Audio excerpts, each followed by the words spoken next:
Assalamualaikum teman-teman. Waalaikumsalam, Kak. Waalaikumsalam.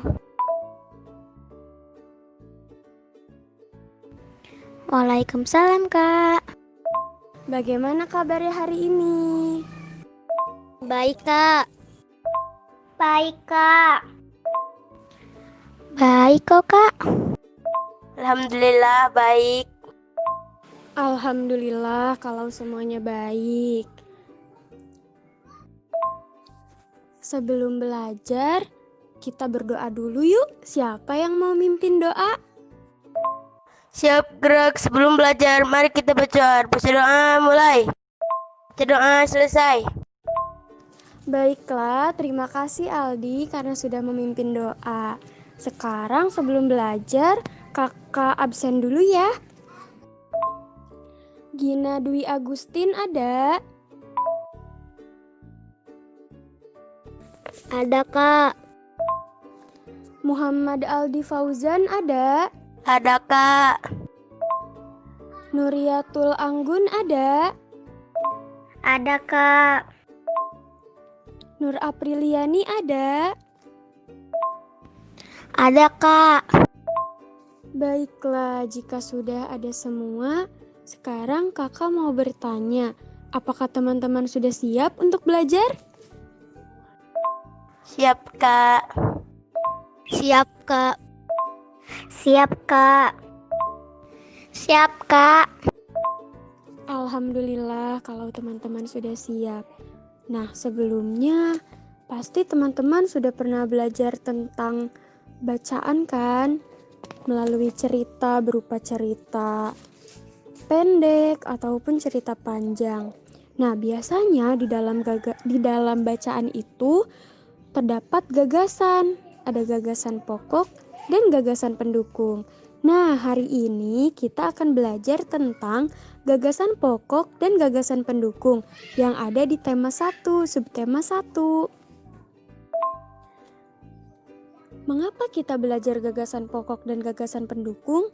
Supaya kita itu dapat membedakan antara gagasan pokok dan gagasan pendukung, serta kita mengetahui hubungan antar keduanya.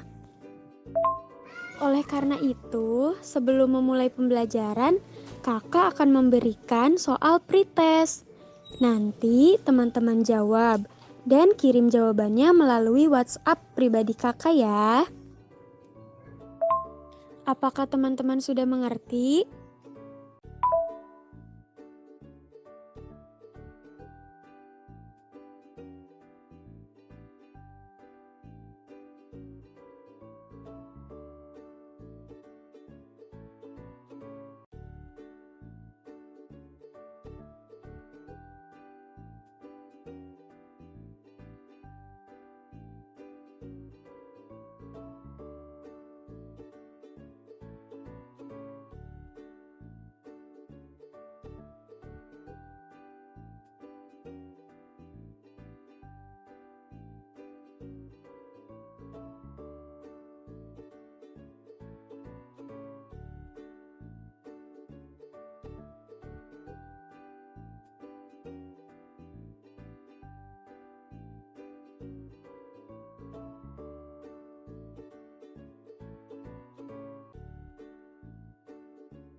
Nah, sekarang kakak akan membahas kunci jawaban dari soal pretest tersebut.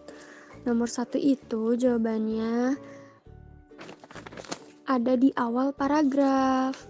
Jadi, gagasan pokoknya itu adalah suku Minang sering disebut sebagai orang Padang atau orang awak.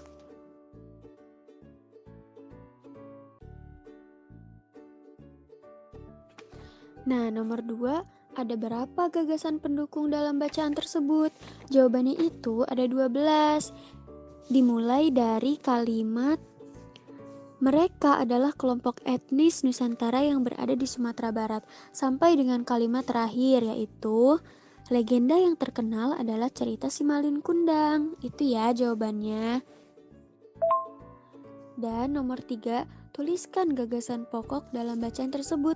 Gagasan pokoknya adalah suku Minang sering disebut sebagai orang Padang atau orang Awak. Ini ada di awal paragraf ya, teman-teman bisa lihat jawabannya. Dan nomor 4, tuliskan 3 gagasan pendukung yang ada pada bacaan tersebut. Nah, itu jawabannya adalah keberadaan suku Minang. Ini dari kalimat penjelas ke-1, yaitu setelah gagasan pokok. Yang kedua, bahasa yang digunakan suku Minang. Dan yang ketiga, alat musik suku Minang. Ini teman-teman bebas mau milih yang mana, karena kan dalam bacaan tersebut gagasan pendukungnya cukup banyak ya teman-teman. Lalu yang terakhir, apakah gagasan pokok dan gagasan pendukung saling berhubungan? Jawabannya iya, saling berhubungan. Bagaimana teman-teman? Apakah sudah mengerti atau apakah ada yang ingin ditanyakan?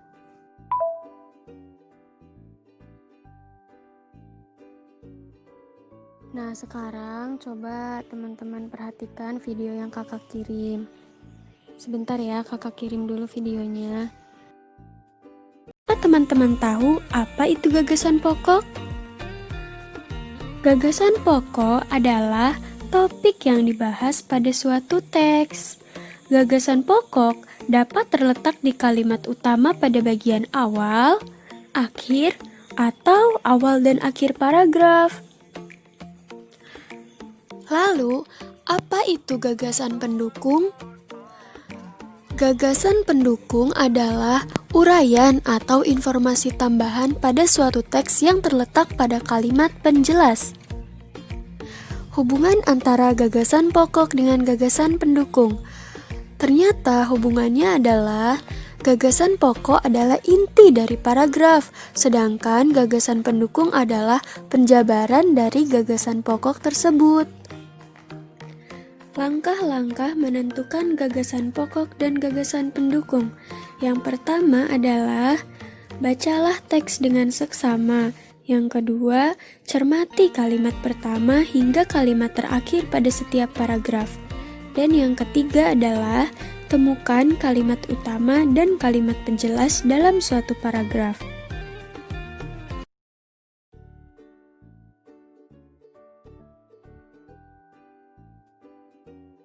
Apakah teman-teman sudah selesai menonton videonya? Selesai, Kak. Selesai, Kak. Selesai, Kak. Nah, sekarang kakak akan memberikan contoh bacaan kembali yang berjudul batik. Sebelumnya kakak bagi dulu ya menjadi 2 kelompok. Yang pertama kelompok laki-laki dan yang kedua kelompok perempuan.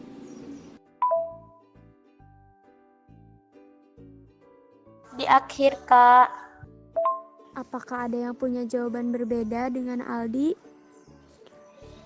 Siapa yang menjawab di awal paragraf? Gina, Kak. Menurut Gina, gagasan pokoknya ada di awal atau di akhir? Awal, Kak. Lalu bagaimana menurut Anggun dan Erlina? Awal, Kak. Iya, pintar. Jawabannya itu ada di awal paragraf. Siapa yang mau menyebutkan gagasan pokoknya itu apa? Batik merupakan pakaian tradisional. Wah, hebat Aldi. Jawabannya sudah benar. Lalu kakak mau bertanya, gagasan pendukungnya kira-kira ada berapa ya? Ayo, siapa yang mau menjawab? Kurang lebih 4, Kak. Kalau menurut Anggun ada berapa? Menurut Aldi ada berapa gagasan pendukungnya? Menurut Anggun juga 4, Kak. Soalnya tadi lagi berdiskusi sama Gina. Oh, seperti itu. Lalu menurut Aldi dan Erlina, gagasan pendukungnya ada berapa nih? Kurang lebih 5, Kak. Nah, yang tepat itu gagasan pendukungnya kurang lebih ada 4. Nanti kakak kirimkan jawabannya ya, mengapa bisa seperti itu.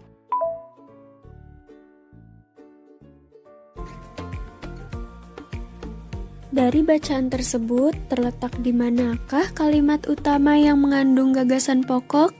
Apakah di awal dan akhir? Salah.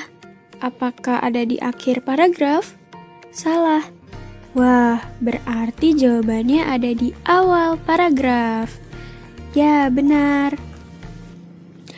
Gagasan pokok dari bacaan tersebut yaitu batik merupakan kain asli Indonesia. Ini dari kalimat utama. Lalu di manakah gagasan pendukungnya? Nah, gagasan pendukung dari bacaan tersebut diantaranya yaitu 1. Cara membuat kain batik. Ini dari kalimat penjelas ke-1. 2. Tempat asal kain batik.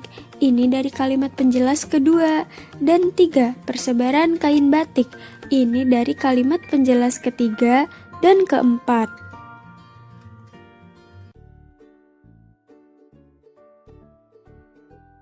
Nah, kalau bisa silahkan teman-teman tonton videonya supaya lebih paham lagi ya. Sudah, Kak. Nah, dari bacaan tersebut dapat kita simpulkan ya, jika gagasan pokoknya ada di awal paragraf, maka gagasan pendukungnya itu terletak setelah gagasan pokok tersebut. Tadi gagasan pokoknya itu ada di awal kan, di kalimat pertama. Berarti kalimat selanjutnya itu merupakan gagasan pendukung. Berarti gagasan pendukungnya itu kain batik dihasilkan dengan cara dilukis atau dicetak menggunakan malam atau lilin yang dipanaskan sampai dengan kalimat terakhir, yaitu beberapa daerah di luar Pulau Jawa juga menggunakan batik sebagai pakaian tradisional, misalnya batik Bali. Sampai situ ya. Apakah teman-teman sudah mengerti atau ada yang ingin ditanyakan?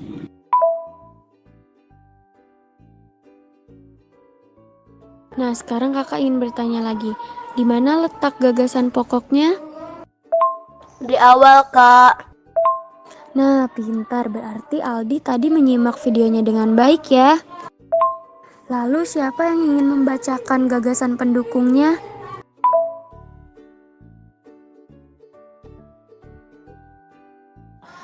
Coba Anggun bacakan gagasan pendukungnya satu saja.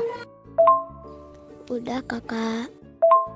Coba Gina juga bacakan gagasan pendukung dari bacaan batik itu apa? Coba sebutkan satu saja ya, tolong bacakan. Kain batik dihasilkan dengan cara dilukis atau dicetak. Nah, pintar. Anggun berarti sudah mengerti ya.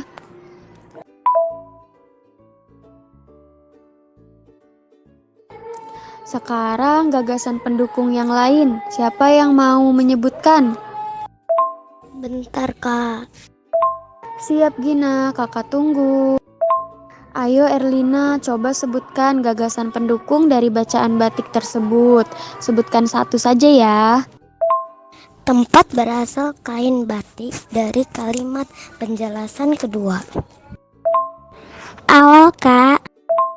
Iya, Gina juga pintar. Jawabannya sudah tepat. Berarti Gina mengamati dengan baik ya.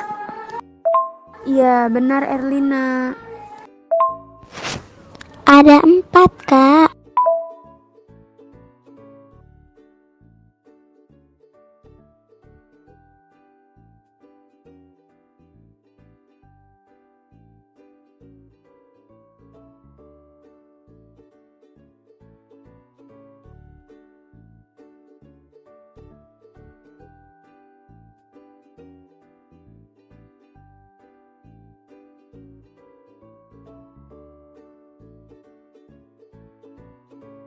Bisa, Kak.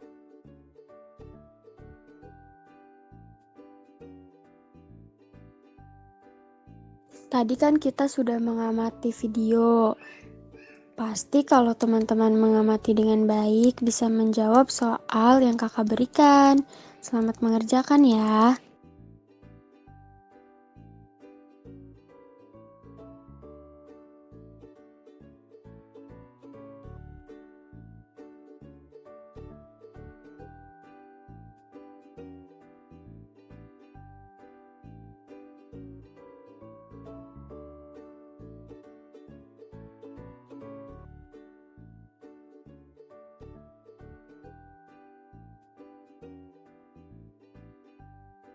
teman-teman karena sudah malam dan besok juga kalian harus melakukan ujian, maka dicukupkan saja ya. Dari beberapa jawaban teman-teman yang sudah dikirim, ada yang sudah benar dan masih juga ada yang salah. Oleh karena itu, teman-teman harap belajar kembali dengan baik ya. Kesimpulan pembelajaran hari ini adalah gagasan pokok itu terdapat pada kalimat utama yang bisa saja terletak di awal paragraf, di akhir maupun di awal dan akhir paragraf. Sedangkan gagasan pendukung itu berada di kalimat penjelas.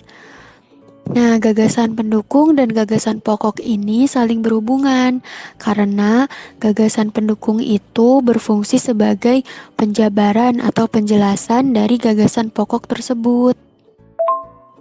Terima kasih kepada teman-teman yang sudah bersedia meluangkan waktunya untuk belajar. Jangan lupa untuk selalu menjaga jarak, mencuci tangan, dan juga menggunakan masker supaya kita semua selalu sehat walafiat.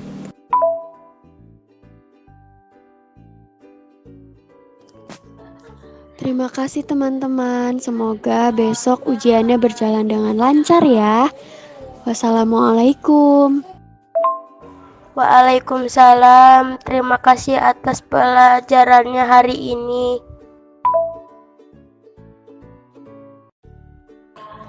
Iya Aldi, sama-sama. Selamat belajar ya, semoga besok ujiannya sukses.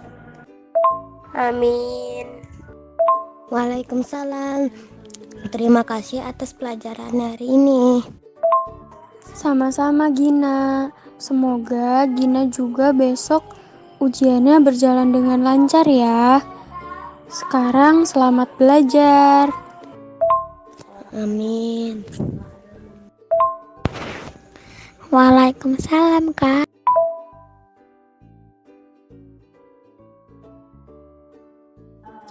Iya Erlina, sama-sama.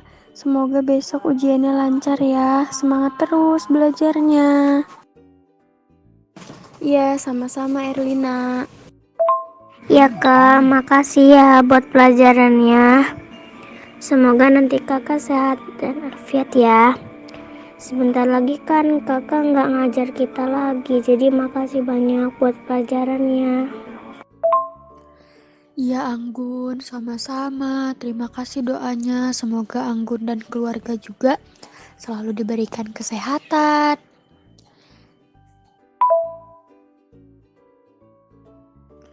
Selamat belajar. Semoga besok ujiannya berjalan dengan lancar ya.